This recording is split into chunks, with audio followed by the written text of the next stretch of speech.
Alright, today I'm going to be reading Hatchet by Gary Paulsen, Chapter 9. And previously in Chapter 8, Brian had figured out, after being stabbed in the leg by a porcupine, he's figured out that maybe he might be able to use his hatchet to make some fire. So we are going to be reading to figure out if he has figured out how to do that yet. Chapter 9. Brian found it was a long way from sparks to fire. Clearly, there had to be something for the sparks to ignite, some kind of tinder or kindling. But what? He brought some dried grass in, tapped sparks into it, and watched them die. He tried small twigs, breaking them into little pieces, but that was worse than the grass. Then he tried a combination of the two, grass and twigs. Nothing. He had no trouble getting sparks, but the tiny bits of hot stone or metal, he couldn't tell which they were, just sputtered and died. He needed something finer, something soft and fine and fluffy to catch the bits of fire. Shredded paper would be nice, but he had no paper. So close, he said aloud, so close. He put the hatchet back in his belt and went out of the shelter, limping on his sore leg. There had to be something, had to be. Man had made fire. There had been fire for thousands, millions of years. There had to be a way. He dug into his pockets and found the $20 bill in his wallet. Paper. Worthless paper out here. But if he could get a fire going. He ripped the 20 into tiny pieces, made a pile of pieces, and hit sparks into them. Nothing happened. They just wouldn't take the sparks. But there had to be a way, some way to do it. Not 20 feet to his right, leaning out over the water, were birches, and he stood looking at them for a full half-minute before they registered in his mind. They were a beautiful white, with bark like clean, slightly speckled paper. Paper. He moved toward the trees, where the bark was peeling from the trunks that lifted in tiny tendrils, almost fluffs. Brian plucked some of them loose, rolled them in his fingers. They seemed flammable, dry, and nearly powdery. He pulled and twisted bits off the trees, packing them in one hand while he picked them with the other, picking and gathering until he had a wad close to the size of a baseball. Then he went back into the shelter and arranged the ball of birch bark peelings at the base of the black rock. As an afterthought, he threw in the remains of the $20 bill. He struck, and a stream of sparks fell into the bark and quickly died. But this time, one spark fell on one small hair of dry bark, almost a thread of bark, and seemed to glow a bit brighter before it died. The material had to be finer. There had to be a soft and incredibly fine nest for the sparks. I must make a home for the sparks, he thought. A perfect home where they won't stay. They won't make fire. He started ripping the bark, using his fingernails at first, and when that didn't work, he used the sharp edge of the hatchet, cutting the bark in thin slivers, hairs so fine they were almost not there. It was painstaking work, slow work, and he stayed with it for over 2 hours. Twice he stopped for a handful of berries and once to go to the lake for a drink. Then back to work, the sun on his back, until at last he had a ball of fluff as big as a grapefruit, dry birch bark fluff. He positioned his spark nest, as he thought of it, at the base of the rock, used his thumb to make a small depression in the middle, and slammed the back of the hatchet down across the black rock. A cloud of sparks rained down, most of them missing the nest, but some, perhaps 30 or so, hit in the depression, and of those 6 or 7 found fuel and grew, smoldered, and caused the bark to take on the red glow. Then they went out. Close. He was close.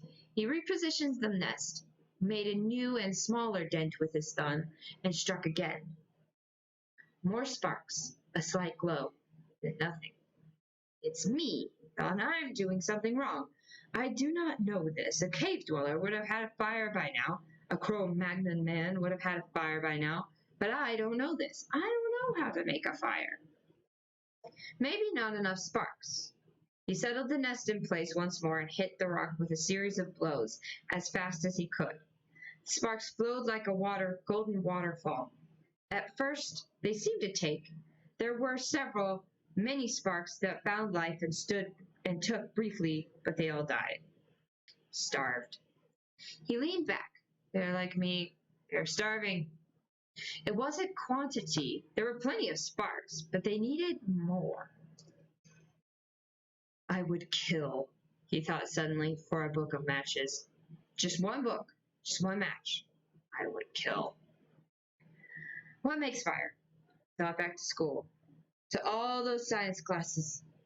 Had he ever learned what made fire? Did a teacher ever stand up and say, "This is what makes a fire"? He shook his head and tried to focus his thoughts. What did it take? It had to have fuel, he thought, and he had that. The bark was fuel. Oxygen. There had to be air. He needed to add air. He had to fan on it, blow on it. He made the nest ready again, held the hatchet backward, tensed, and struck 4 quick blows. Sparks came down, and he leaned forward as fast as he could and blew. Too hard. There was a bright, almost intense glow. Then it was gone. He had blown it out. Another set of strikes, more sparks.